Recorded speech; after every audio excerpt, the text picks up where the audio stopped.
Sí, esto creo que se va a hacer con un sistema de diálogo con Pilú, que para facilitar un poco el tiempo. Buenos días a todos. No. Ahora sí. Bueno, buenos días a todos y bueno, es un privilegio poder escuchar la experiencia de Carlos y Hernán. Y a Hernán lo queremos exprimir un poquito porque él siempre es muy tímido y muy bajo perfil, y como me dijo recién Jorge Romagnoli, Hernán es una institución. Así que bueno, vamos a aprovecharte, Hernán, para conocerte un poquito más a fondo. ¿Y de dónde sos, Hernán, vos? Bueno, yo soy de Buenos Aires. Nací de una familia clase media trabajadora y mi entrada a la universidad fue todo el esfuerzo de la familia y la necesidad del ascenso familiar. Me inicié en la escuela, tengo muy buenos recuerdos de la formación de mi escuela primaria. Maestros importantes, una maestra chaqueña, otra que después de muchos años conocí que era la directora de la revista Vosotras. De manera que desde muy temprano teníamos mucha exigencia, eran escuelas oficiales, ¿no? Pero de mucho compromiso de los docentes. Después la escuela secundaria fue otro hito muy importante donde formé mi personalidad con un grupo muy bueno de amigos y con un grupo de profesores también de primera magnitud, en literatura, en ciencias, en tecnología, de manera que todo eso fue armándome una masa de cosas y de formación, de la cual yo viví intensamente. Comenzaba la presión de por qué es lo que yo tenía que seguir, estudiar. Pero yo de chico, lo revelo ahora, algunos lo saben, a los 10 años leía La Chacra, coleccionaba La Chacra. Y leía unos artículos. ¿Quiénes escribían? Molina y Sauberán.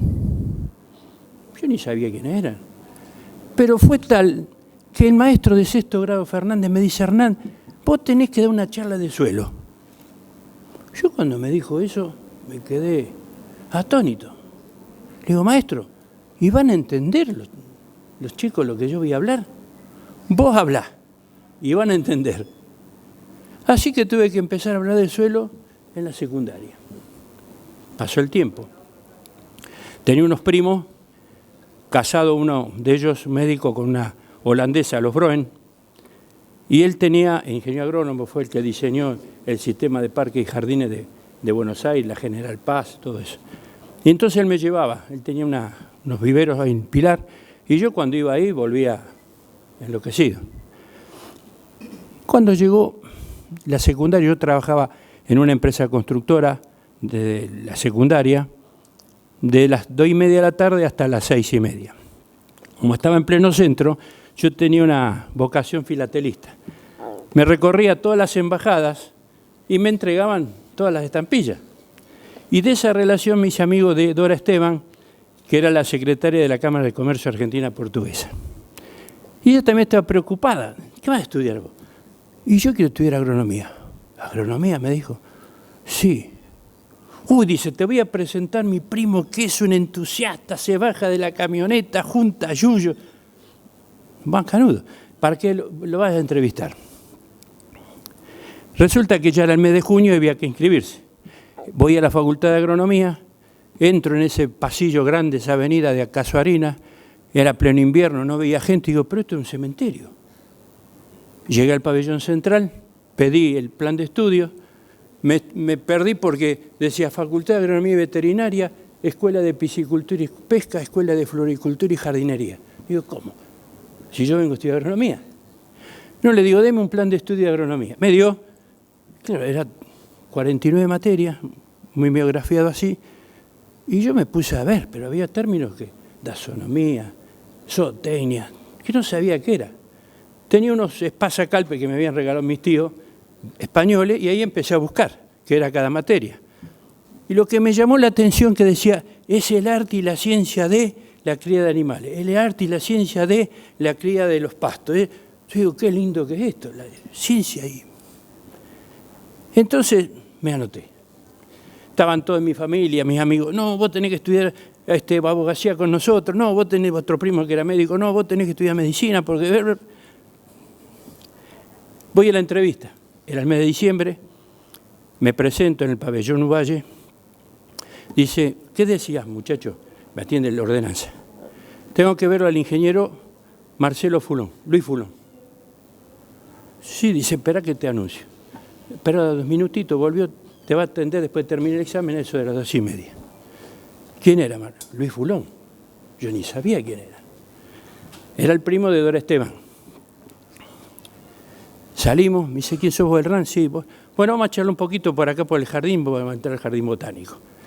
Y dimos la vuelta con él, me empezó a preguntar, ¿conocés esta planta? Sí, y esta otra también. Y claro, porque yo de chico hacía jardinería en mi casa, con la lectura de Molina, del compost, de la materia orgánica, de todas esas cosas.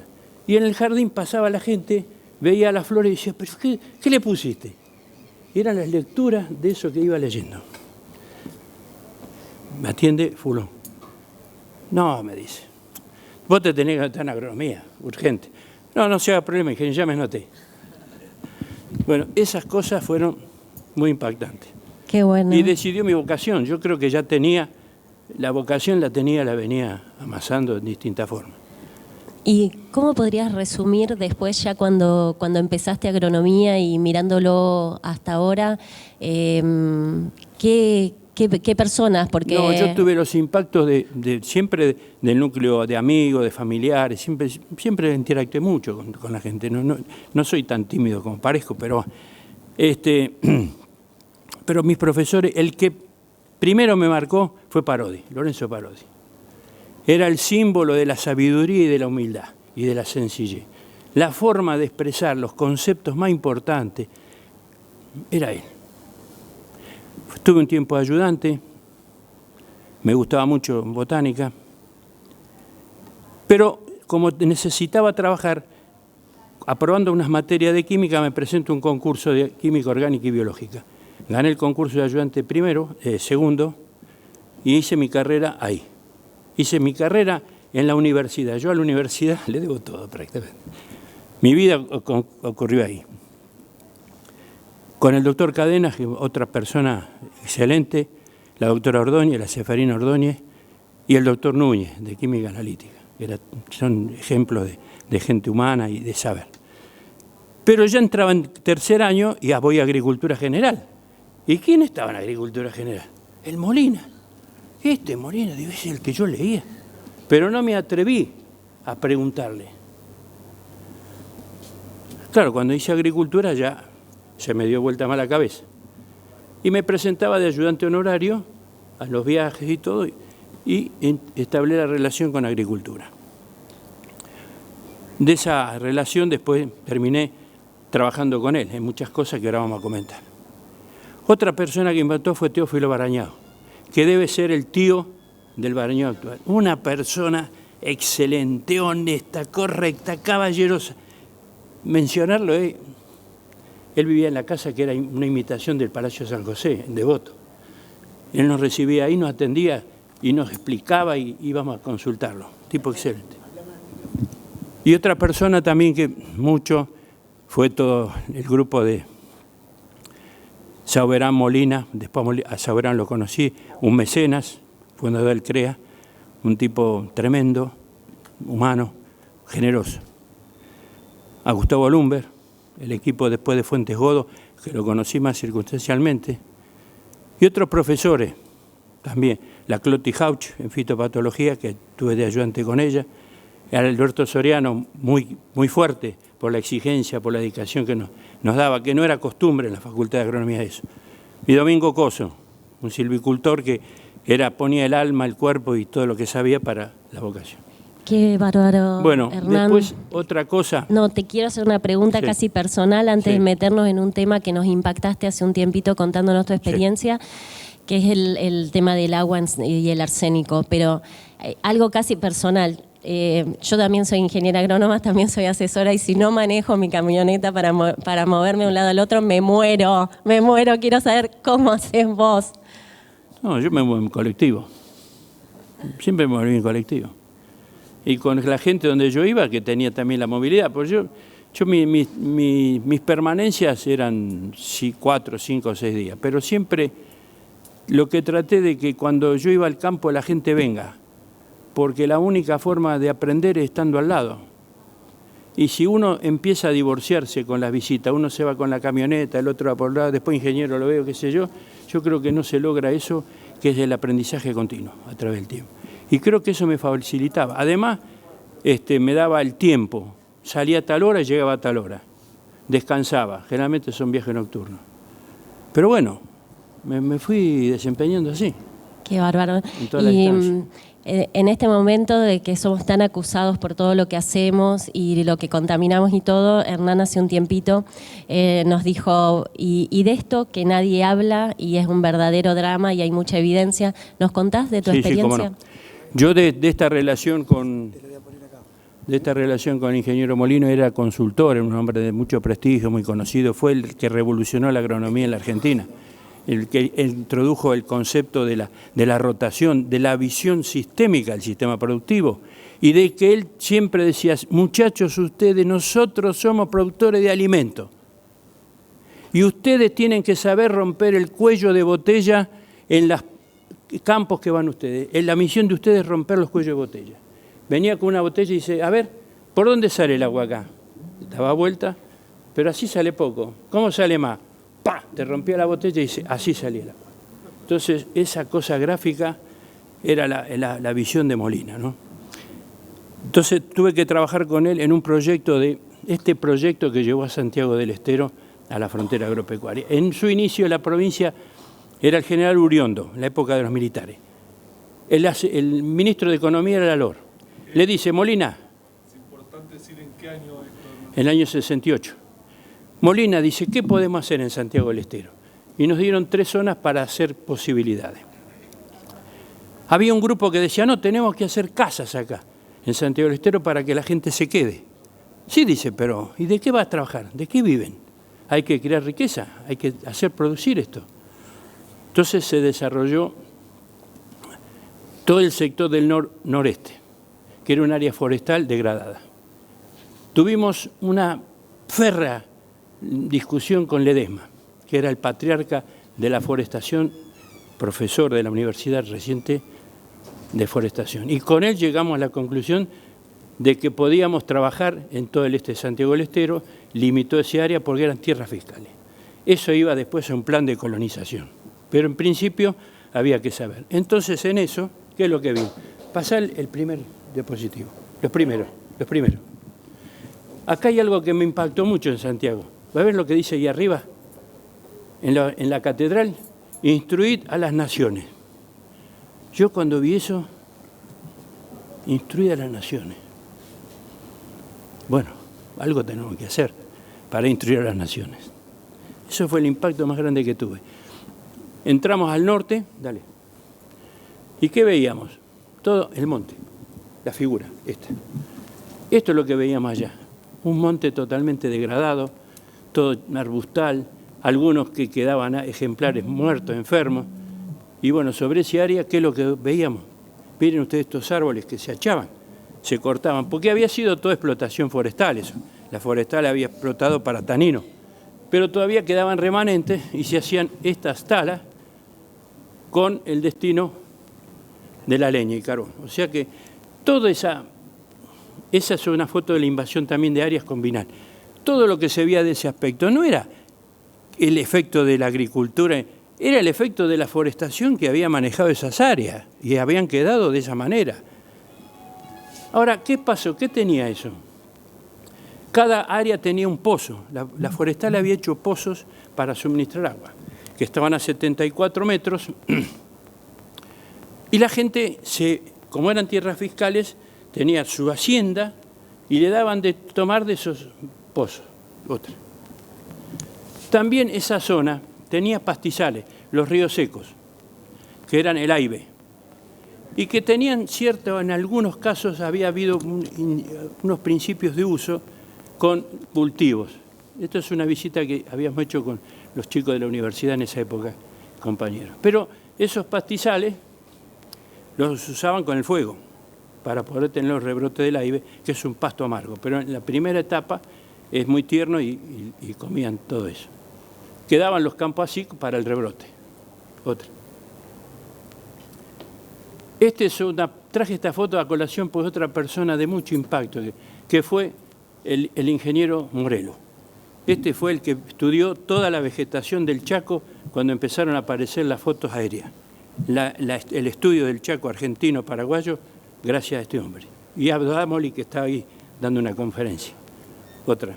Ahí estaban por poner una estación biológica. Esta es la población de Sachayó, la Sierra. Todas habitaciones de palo pique.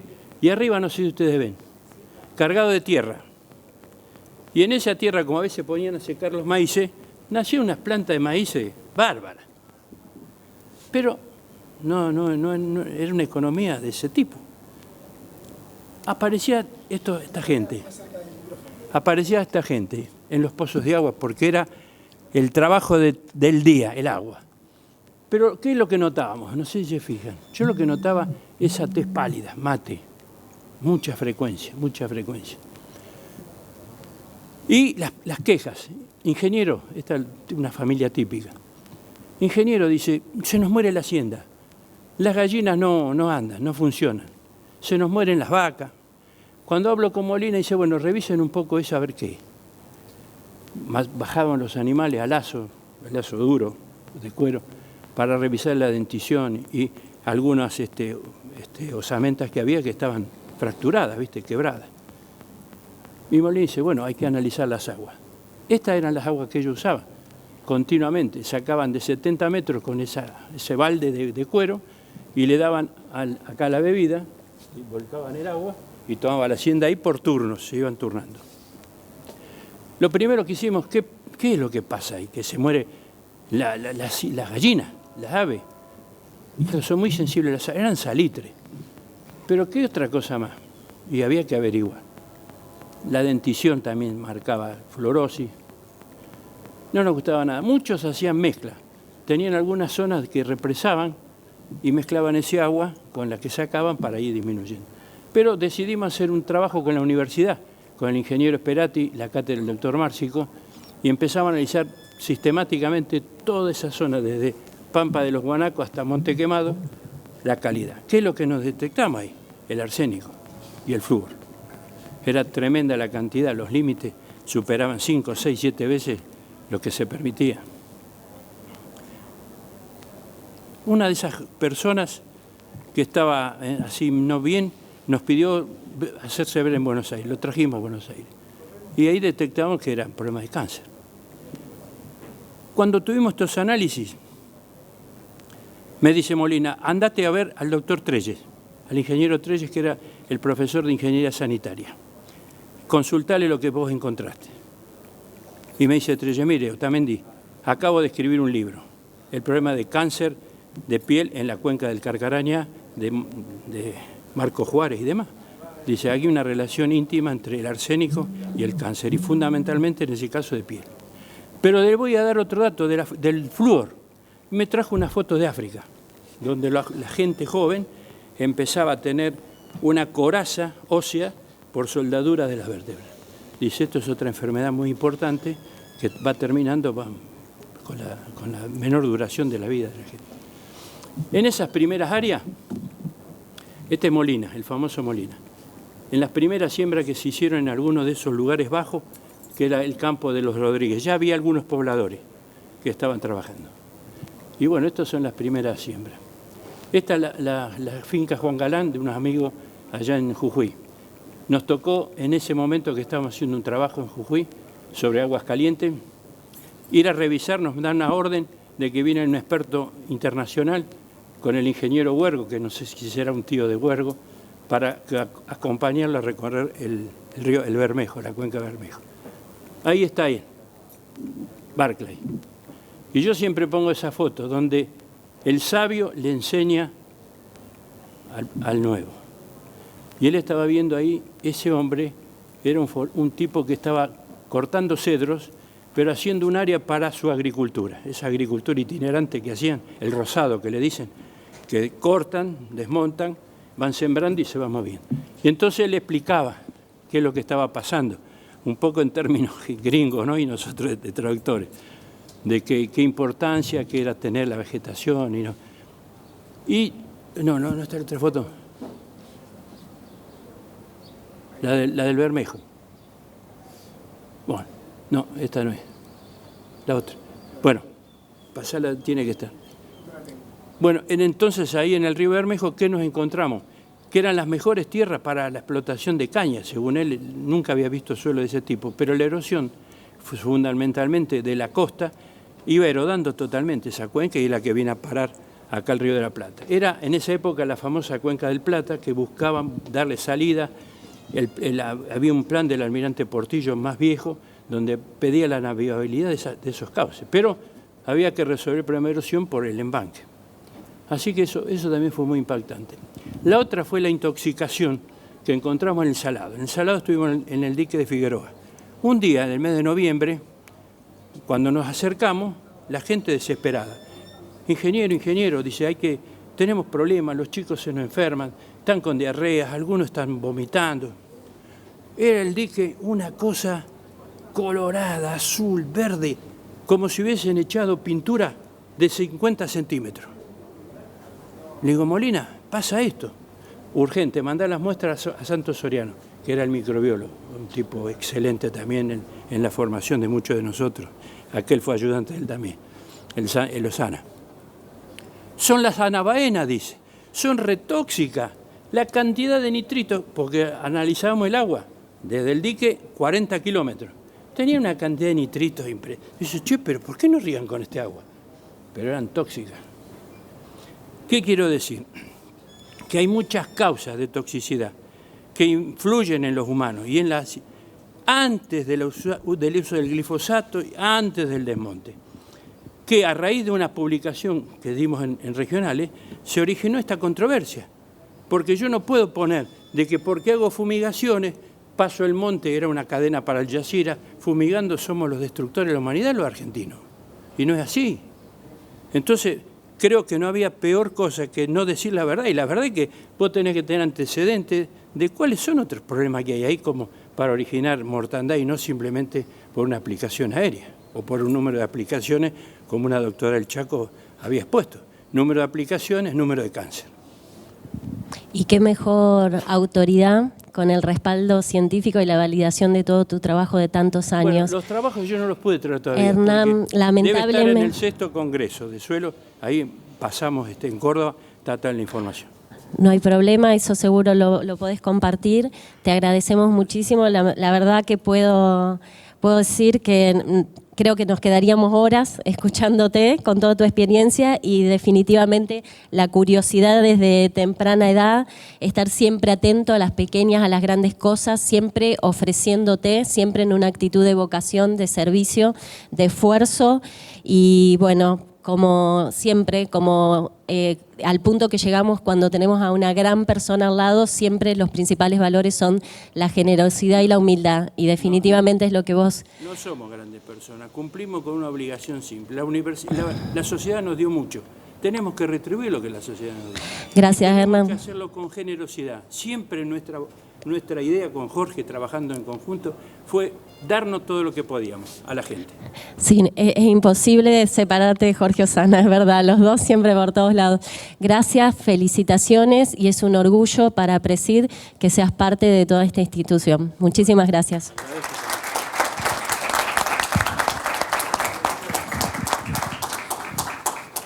Bueno, lo vamos a escuchar ahora a Carlos Rodríguez, la regional Bahía Blanca, y después vamos a tener unos minutos para hacerles algunas preguntas, alguna duda, inquietud que tengamos.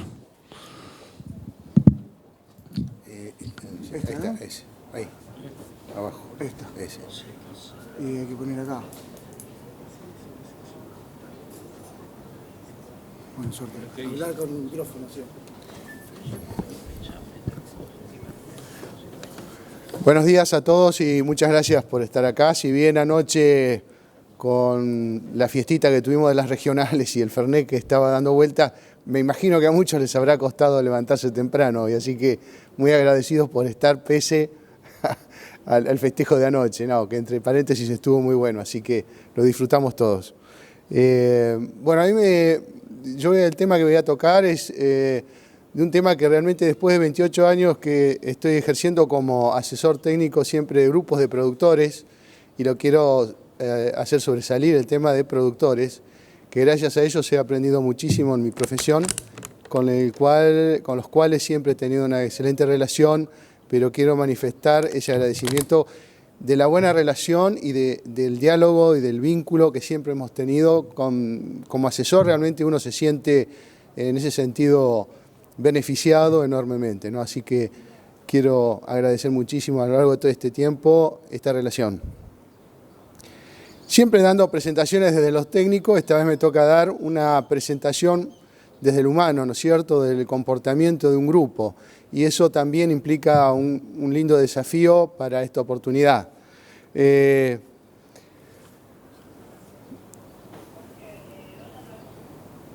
A ver. Disculpe. Bueno, el título son 20 años no es nada, porque la regional de Bahía Blanca lleva 20 años desde el año 96, en forma ininterrumpida, continua, una excelente trayectoria para un grupo de una región sudoeste de Buenos Aires que tiene sus grandes limitantes que vamos a ver un poquito más adelante. Me vino muy bien relacionar el título del Congreso de Resiliar con una pequeña anécdota que sinceramente Telmo Trocero pensé que lo iba a encontrar hoy acá, porque se estaría riendo con nosotros, pero Telmo siempre que nos veía llegar después del 2008, 2009, 2010, que para nosotros fue desastroso, Telmo nos decía siempre, ahí vienen los sobrevivientes. Y siempre a partir de ahí, con ese bautismo que nos hizo, con ese sobrenombre, siempre al principio me hacía reír, pero de a poco fui tomando conciencia de la gravedad que nosotros habíamos pasado y sinceramente creo que era un muy buen resumen en una palabra que sintetizaba todo lo que habíamos pasado en ese tiempo.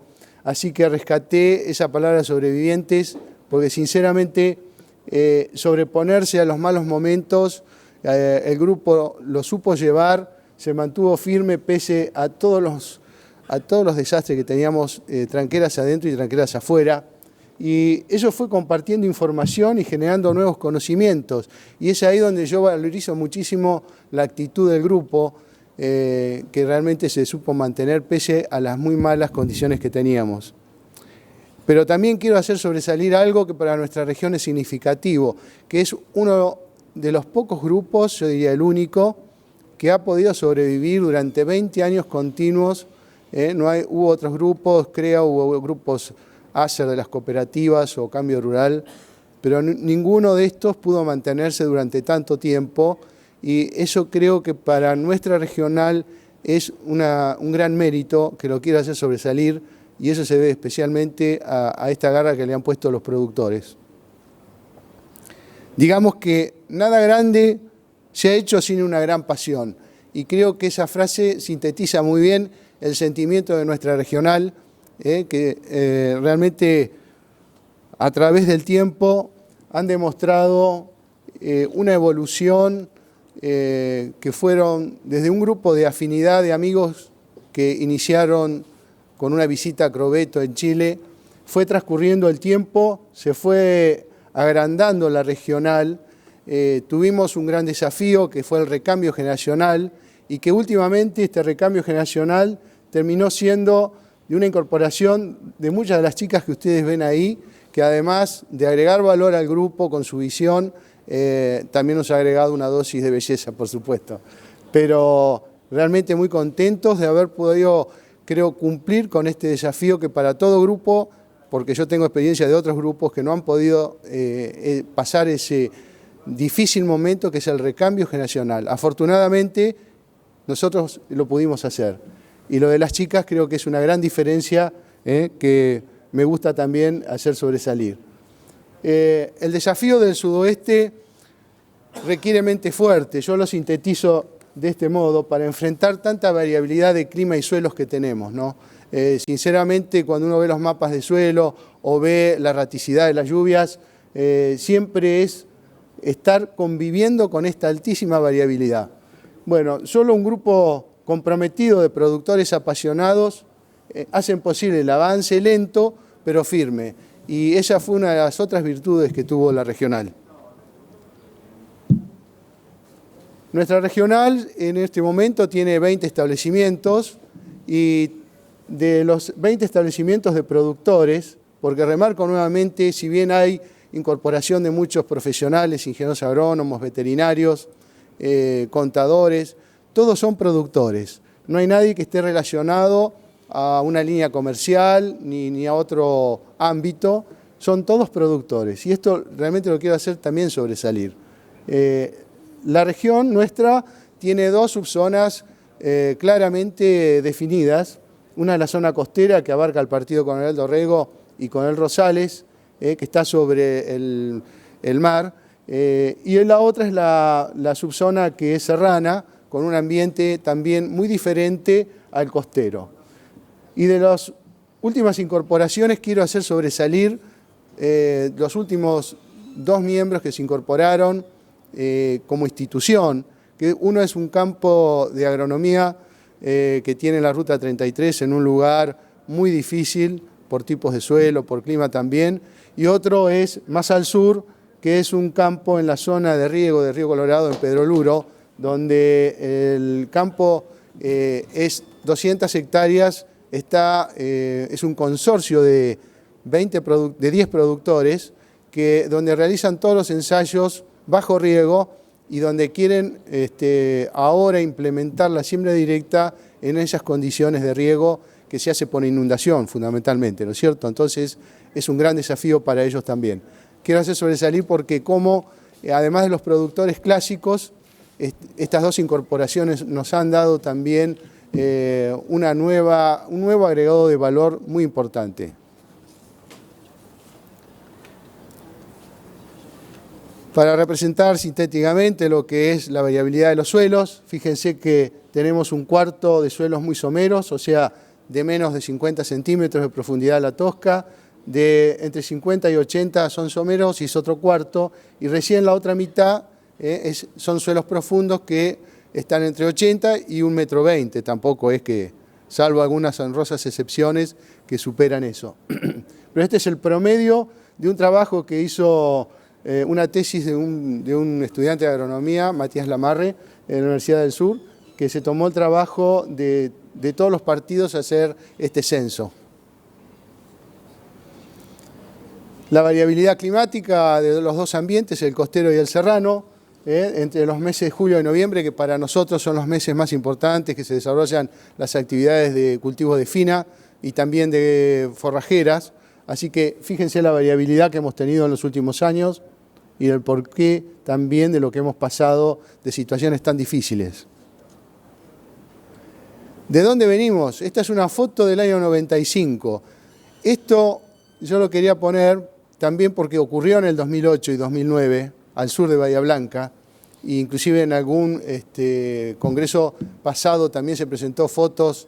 Me acuerdo de Fernando Salvadori, que había traído unas fotos que fueron también muy elocuentes, pero yo quería que ustedes tengan conciencia de dónde venimos. En el año 96 quizás muchos de la provincia de La Pampa también puedan adherir a este tipo de fotos, o también las otras que teníamos en el problema de la sierra, es en Ogarfunque, por ejemplo, con pendientes largas, que la erosión hídrica producía unos daños tremendos, sobre todo cuando se hacía labranza convencional. Y después de esto, Christian Kleine, que está acá, que es uno de los fundadores y que realmente tuvo la perseverancia durante 30 años en 2 curvas a nivel contiguas de hacer una continuidad de un ensayo de labranza convencional y siembra directa, ¿no? Esto creo que más que el monumento histórico, habría que decir, es el monumento histórico que habría que hacerle a Christian Kleine por haber permanecido 30 años en esa línea. Realmente admirable cómo perseveró en el tiempo y se supo mantener, ¿no es cierto? Este es uno de los pocos trabajos, que diría yo que es el único en la región del sudeste bonaerense, que tiene una duración de 30 años. Eso es otra cosa que quiero destacar, porque no es común en nuestra zona tener un ensayo de larga duración de 30 años. Yo no lo conozco, sinceramente, salvo en algún caso de INTA que puede tener INTA Bordenave, algo así. Pero a nivel de productor, a nivel de campo, es el único. Bueno, en esto profundizamos los conocimientos con el doctor Galantini, ingeniero, un investigador de la universidad y del CONICET, que nos permitió hacer un estudio en profundidad de todas las diferencias que había. Por supuesto que esto dio origen a muchísimos trabajos más. Yo solamente quise sintetizarlo en lo que para mí era algo trágico para la zona. Es la pérdida equivalente en toneladas de suelo que se pierden por hectárea por año. Esta es una de las principales conclusiones. Y entonces, la reflexión que quería hacer, y enlazando un poco con lo que dijo Hernán, cuidar el medio ambiente. Muchas veces se le presta atención solamente al tema de los herbicidas, pero si no hubiéramos hecho siembra directa, la pérdida de suelo que hubiera ocurrido por erosión eólica o hídrica en la región del sudeste bonaerense hubiera sido trágica. Hoy nos hubiéramos quedado sin productividad. Y eso me parece que es bueno de haberlo cuantificado de este modo, con alguien que proviene de la ciencia como el doctor Galantini, y me parece que es algo que deberíamos hacer mayor comunicación en el medio para que se tome conciencia que a veces se castiga demasiado a algunas prácticas de la siembra directa, cuando en realidad lo trágico hubiera sido esto.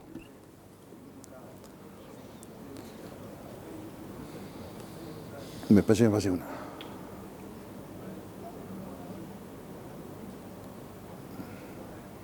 Disculpen, se trabó. Falta un... acá está.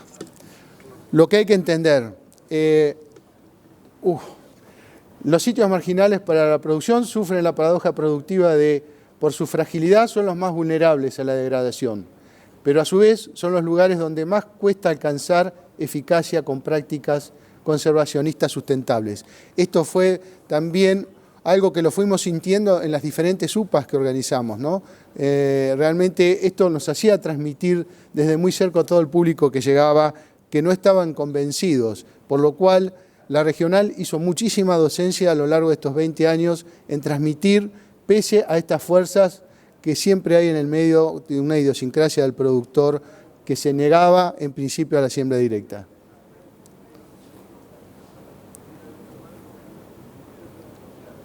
A ver, se trabó esta.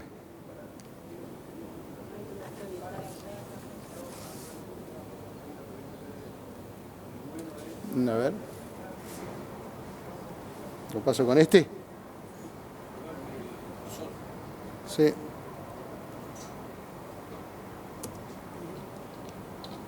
No avanza. Ahí sí. Ahí está. Bueno. Por lo tanto, para darle un poco más de velocidad a la presentación, el fenómeno de las regionales de APRESID, dos propósitos principales. En lo interno, ser un foro técnico y experimental. Y muy bien esta frase que lo hizo Ricardo Ochoa, que sintetiza muchísimo lo que es el sentir de este foro, ¿no?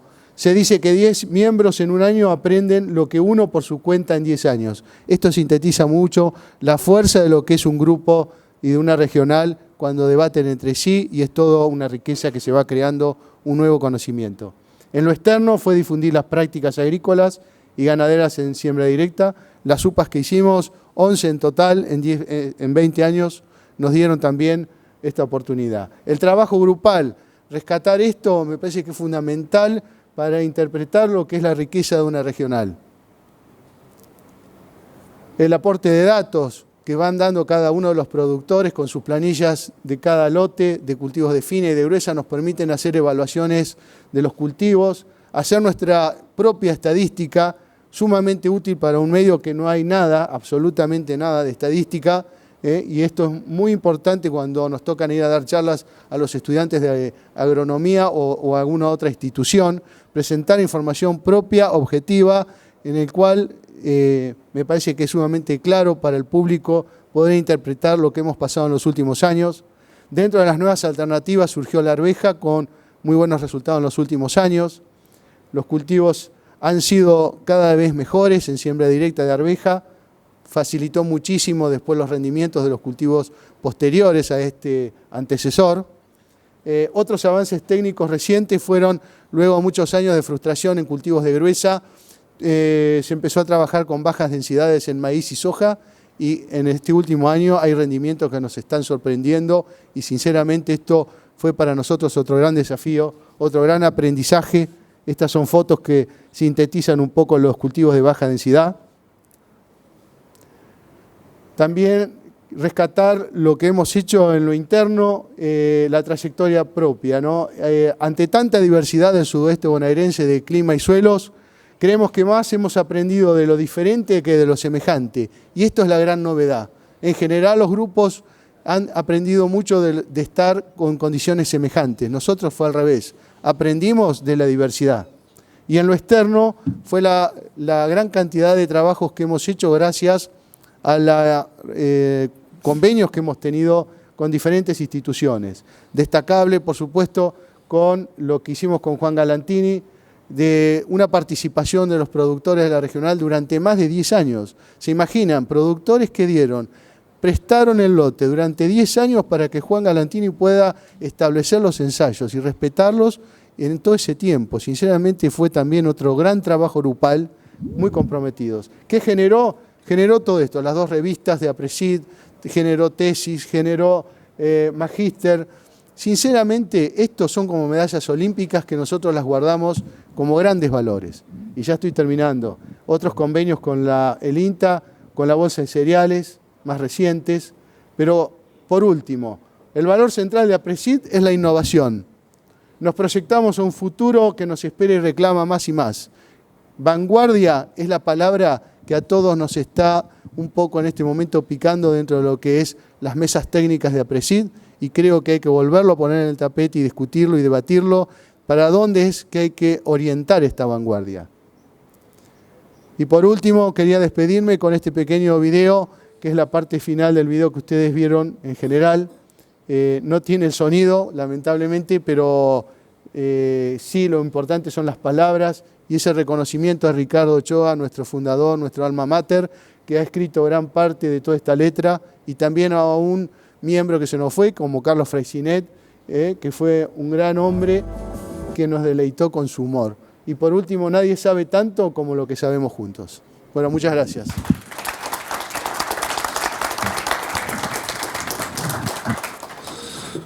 Bueno, muchas gracias, Carlos.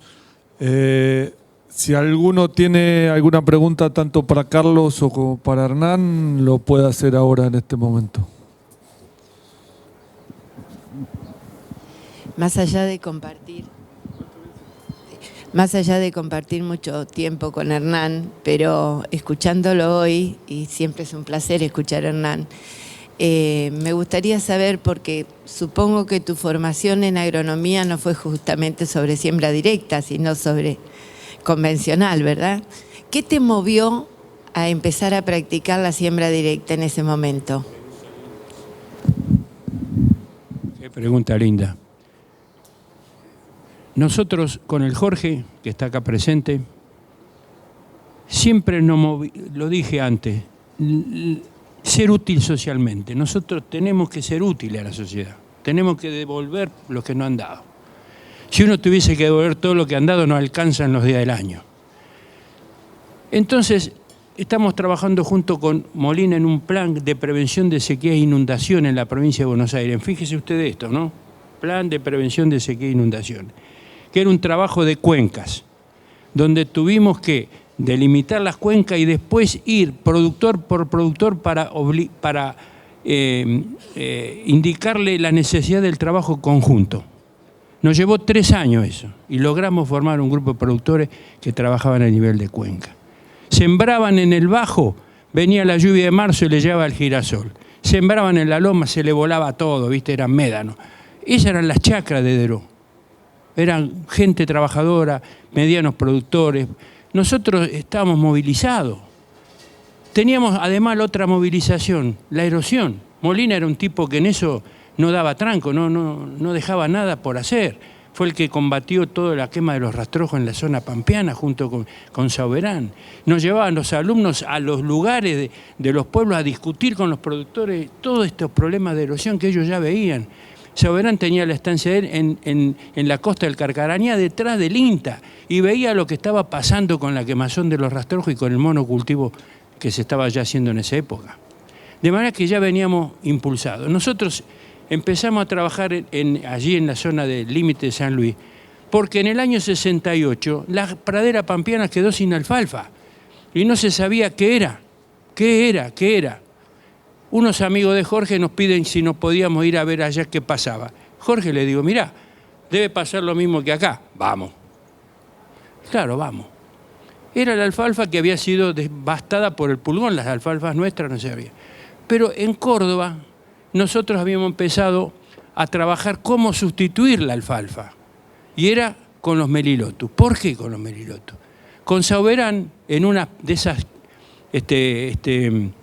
pasantías que hacíamos en verano, había venido Montis, que era el experto australiano, como contraparte argentina era Sauberán, para dar agua a la meseta patagónica, a partir de los mallines y de las áreas. Pero nos llevaron a ver unos ensayos en medio de la Mesopotamia, pasando el río Mayo, donde había ensayos de forrajera. Y de esa forrajera, ¿qué es lo que sobresalía? El meliloto. Era impresionante. Con eso que ya lo teníamos adentro, más lo que Molina habían hecho con la gente del nordeste en el Chaco, con la rotación para salir del monocultivo de algodón, estableciendo una rotación ganadera con leguminosas que la que se adaptaba era el meliloto, y a raíz de la búsqueda de los mejores líneas para inocular, se creó el Instituto del Nordeste y hoy la universidad con Fuentes Godo. Todo eso, dijimos, acá tenemos que usar el meliloto para salir del paso, por lo menos. Pero, ¿qué pasó? En esa siembra que estábamos haciendo, empezando, se desató la sequía del 70. Fue una cosa devastadora. Nosotros sí veíamos lo que decía Rodríguez, pero lo que vimos, no podía ser. Dijimos, no puede pasar esto, no puede ser que pase esto. Entonces, ¿qué hicimos con el Jorge? Un tío del Jorge. Vamos a visitar a los productores. Se le habían volado los alambrados, tapados. Habían sembrado ya en el mes de octubre 3 veces. Desde el mes de marzo que empezó, viento de 120, 130 kilómetros, era a noviembre hacer la primera reunión. Logramos hacer la primera reunión. El club estaba tapado de arena. La ruta que iba a Villa Mercedes tapada, 1 metro de arena, no circulaba nada.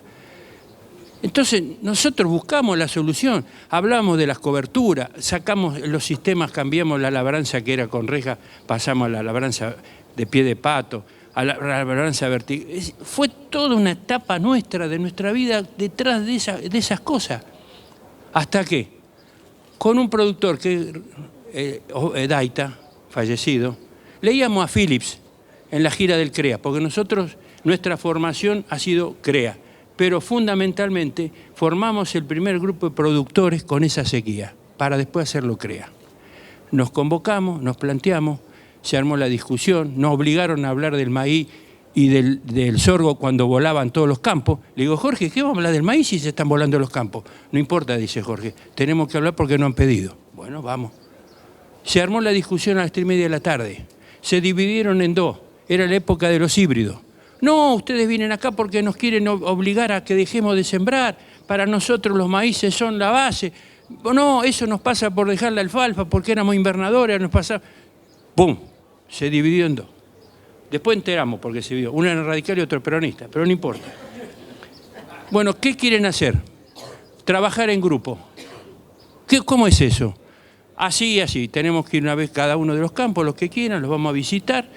Pero sí, con una condición.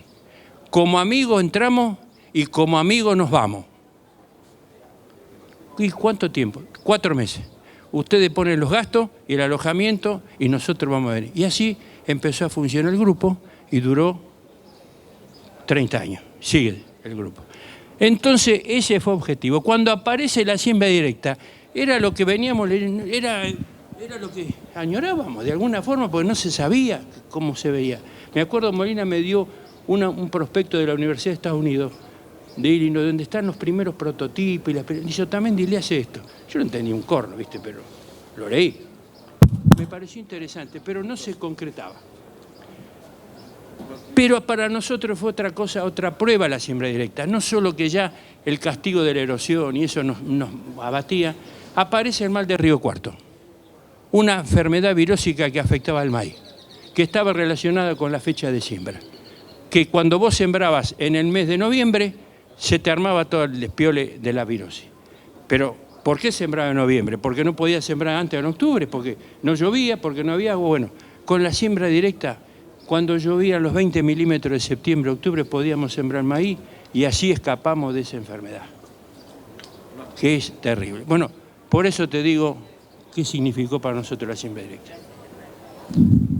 Bueno, llegamos al tiempo cumplido. La verdad, vamos a darle un fuerte aplauso a Hernán y a Carlos, que creo que tenemos la historia viviente de lo que fue el extensionismo en sus principios y bueno, podemos hablar con Hernán y Carlos en cualquier momento acá y seguir charlando que esto da para 2 horas más de charla, pero bueno, muchísimas gracias.